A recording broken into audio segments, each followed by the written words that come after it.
So Oh, hi, everybody. I'm Lauren Albandian. I'm the coordinator of NORWAC, the Northwest Astrological Conference.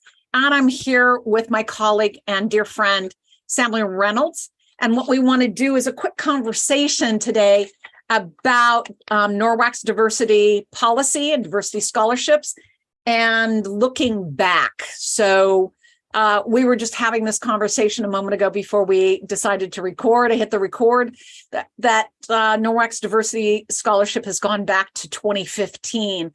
What do you remember how we started that? I'll get your thoughts. so what I remember is we have to evoke the psychopomp Yes, known we do. as Nicholas Polomenakos, who you were talking to and wanting to like branch out and do more diversity with NORWAC. And he suggested me to you, and then you reached out to me, and we started brainstorming. I want to say sometime in 2015 about what we could do, and then we hobbled together something that evolved into diversity scholarship, because one of the things we just discovered as well is that it was just under the umbrage of scholarship for NORWAC. And so we got a good number of people, maybe a 5, 6, 7 people for what we would classify now as diversity scholarship. And that was the start of it. Yeah, and just the history for me is the previous probably 5 years to that of frustration of really not. I knew a few astrologers, male astrologers of color, James Coleman, our Philip, Basil Farrington, the psychiatrist.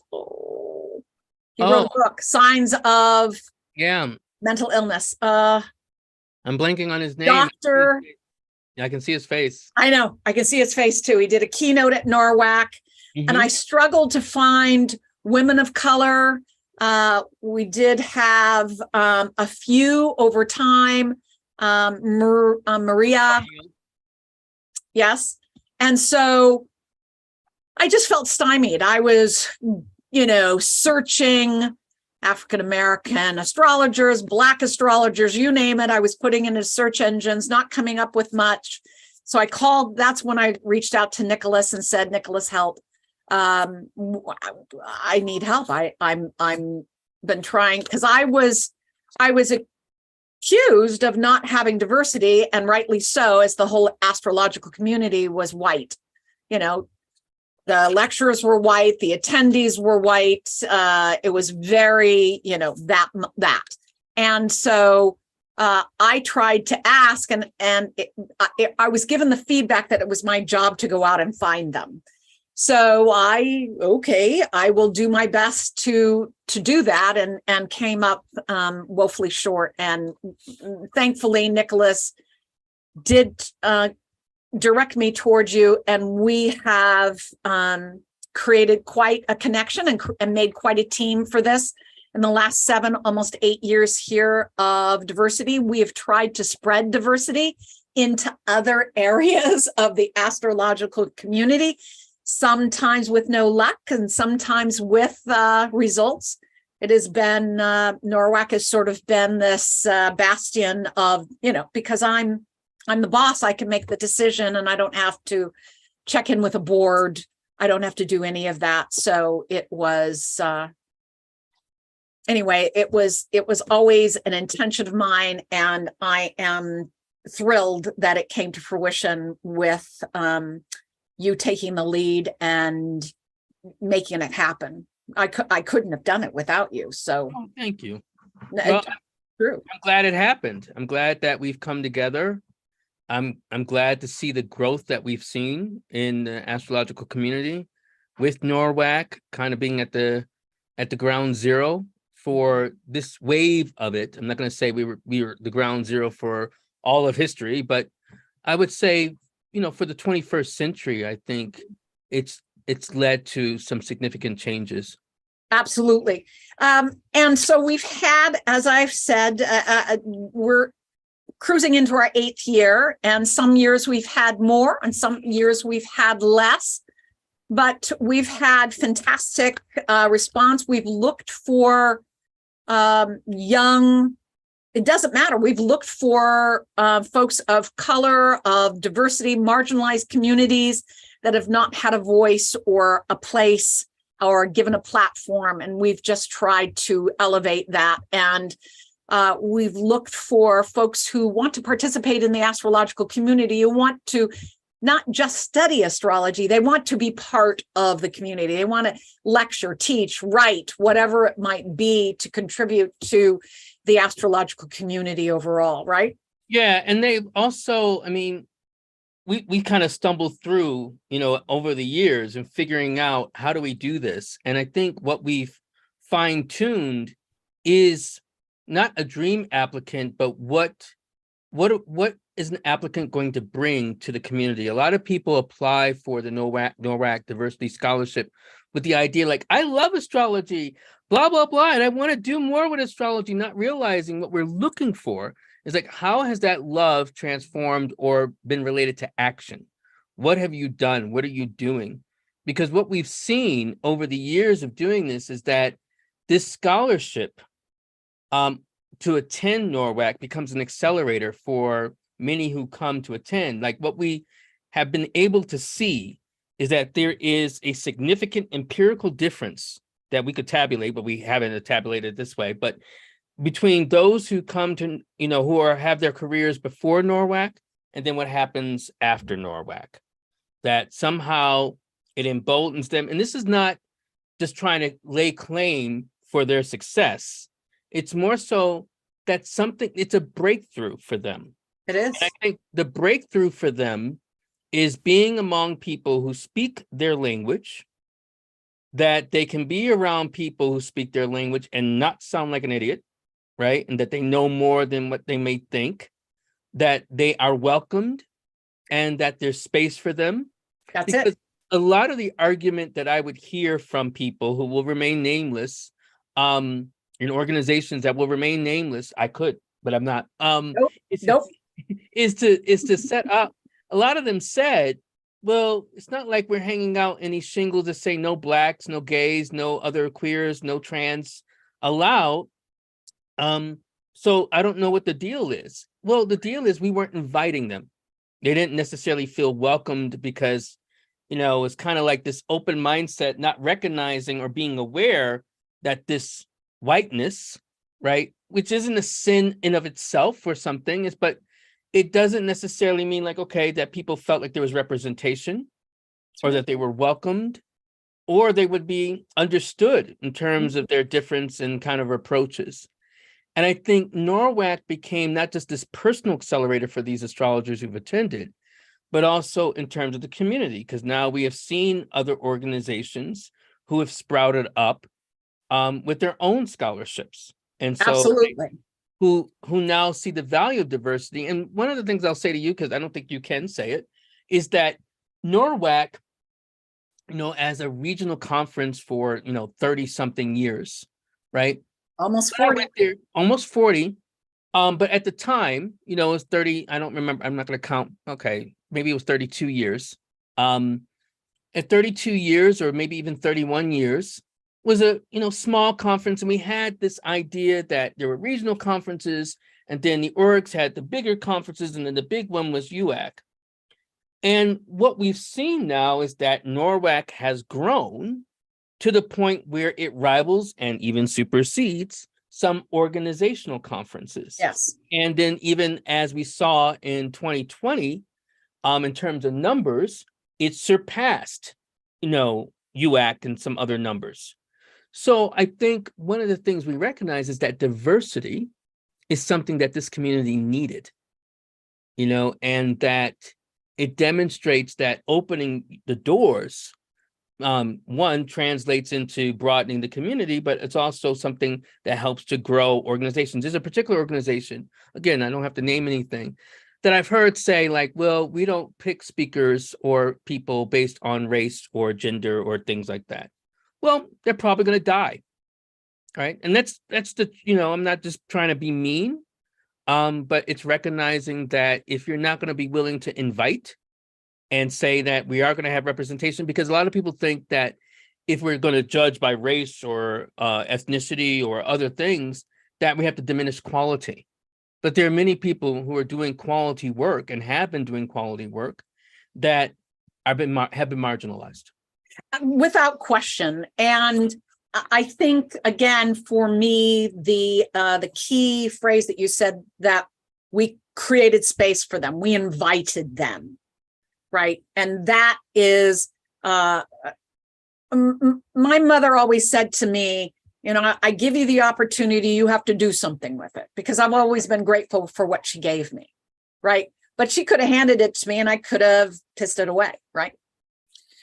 I could have just done a terrible job with it, but I am blessed to have it. And so for me to pay it forward and to be blessed to give other people space to show up, it's up to them to show up, right? And it does in that way provide space. And it does, I don't know, it does give them a platform in a way that they might not have had it in any other way.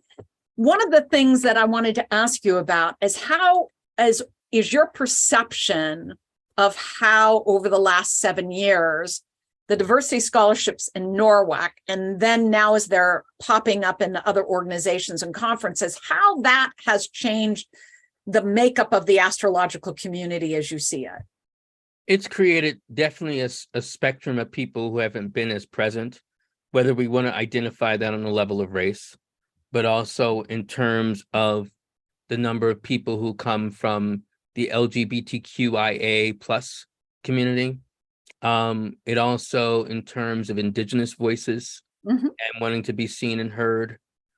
And there's more work to be done, of course, but it's still, you know, a lot more presence. Like we saw that at the 2022 NORWAC conference, where we had the greatest number of diverse people and also younger people that I've ever seen at an astrology conference. I know that I've never seen it before. And more than half the people, in fact, 2/3 of the people at 2022 were new to NORWAC or potentially even new to conferences. And that was also true for ESAR's 22 conference as well. So, I mean, something is happening. I mean, some of it has come from the pandemic in terms of more people being turned on to astrology and having access to good astrological content that they haven't had before. So I think that spawned some of this interest related to the conferences, but it's up to the conference organizers like yourself and organizations to kind of keep it going, or we could lose this momentum. And it's very valuable. I agree 100%. And I'm certainly hoping that, you know, I know that OPA is going to be represented at NORWAC. NCGR is going to be represented at NORWAC. Kepler is going to be represented at NORWAC. Astrology Hub's going to be there. I don't hear anything about ESAR. So I don't. Okay. Well, ESAR, hello. My former. I know, right? Although ESAR has also made some inroads related to diversity. They just elected their first Black female president. So, and I think that's the first Black president of any astrological organization, at least 20th and 21st centuries. Yeah. We can't speak. I don't know if that's going to be true for the 19th. I can't imagine that it was true for the 19th, but as far as we know, for the 20th and 21st centuries. So it's really significant. So yeah, maybe ESAR get involved. I mean, I'll be there as a de facto presence for IAA or, you know, the International Academy of Astrology, but yeah, I don't think we'll have an official booth this year. Yeah, but I think that it would be good to have ESAR represented. I know the vice president's going to be at ESAR speaking, Tara All, and I know that other board members will be there. So at least there's representation from the board there speaking, and Marcella Andaluz always there assisting with the conference because she just loves to do it. So and we see this too. I mean, we changes in the Mountain Astrologer. I mean, one of the things related to diversity, not only do we have diversity in terms of people being there, I mean, being featured in it, I guess we still have some people of color in this particular edition, but it's headed up by two women, Ray Stapp, and also Jen Zart, who just got on the ESAR board. which I think is different. Yeah. And so, yeah, so we're starting to see the ripple effect of Yep. seeing more people involved in the community. I want to remind everyone that the deadline for, applying for the diversity scholarship is coming. I have given consideration, since this video will be going out probably Monday, giving consideration to at least extending it 5 days. I'm asking Sam right on the spot, what do you think about that? That's fine. I was going to ask if you wanted to extend it. Okay, so let's extend it 5 days. NORWAC.net, www.norwac.net. You'll find the up at the top on the menu bar, you'll find the scholarships, diversity scholarships. The applications are there. Please fill them out. We are really looking for folks who are, again, participating or seeking to participate in the larger astrological community. We've also expanded our diversity scholarship to include, what did we, is it, it's a second Saturn return after the second Saturn return. Yeah, so one of the things that we wanted to implement this year was to make sure that we were looking out for our seniors who have limited income. And one key qualifier that we haven't said so far about the scholarship is that you be in financial need.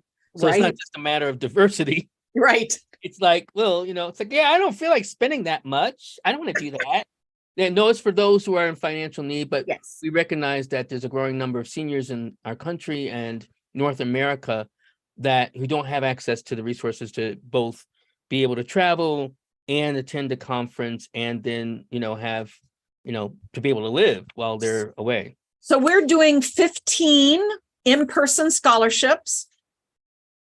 And then we are doing another 10, I believe. Yes, that's 10. Another 10 virtual. So here's the thing, NORWAC's going to be a hybrid. That means that there's an in-person element. If you feel that you are, again, not able to even extend partially money to travel for lodging and so on, we have a virtual conference for any of you. So there is an opportunity for you to apply for a diversity scholarship for the virtual conference, and you can do that, the conference from the comfort of your own home. It'll be live, and then everybody in person and virtually will have 2 weeks to watch videos as much as they can consume in that 2 weeks. So that'll be a bonus on top of that. So right, yeah, and one key thing to remember is that if you apply for the online or virtual conference, you only get, in terms of the payment to attend the conference. We spot you in terms of attending the conference. Right. So NORWAC donates those registrations. Right. There's nobody's covering those. We didn't raise money to pay for them. NORWAC does not make money for them. NORWAC donates them. And so for those who are coming to the conference in person, we have raised money, and we have a good amount of money, and people are still sending us money for the scholarship. We will have $300 to $400 for you to pick up at conference in person, cash for you to apply to your expenses. Right. Yeah, but you have to get there. That's right. You have to get there. And if you don't get there, you don't get the money. I just want to make that clear, because we had some confusion last year. Yes. So you have to come. Can't make it. Could you send me my cash? Nope. But if at the last minute you cannot make it for whatever reason, you will still have access to the virtual conference as a scholarship. We will not take that away from you. That's great. All right. Well, I think we covered a good amount. I think so. Apply, because that's for our community and for you. So yes, please. So I'm going to change the deadline to the 5th of March. Yep. Go to www.norwac.net and find the diversity or the scholarship page and fill out your application. Yeah. And I am ever so grateful for our relationship, our working relationship. To you, Sam, you're my brother, and I adore you. So thank you so much.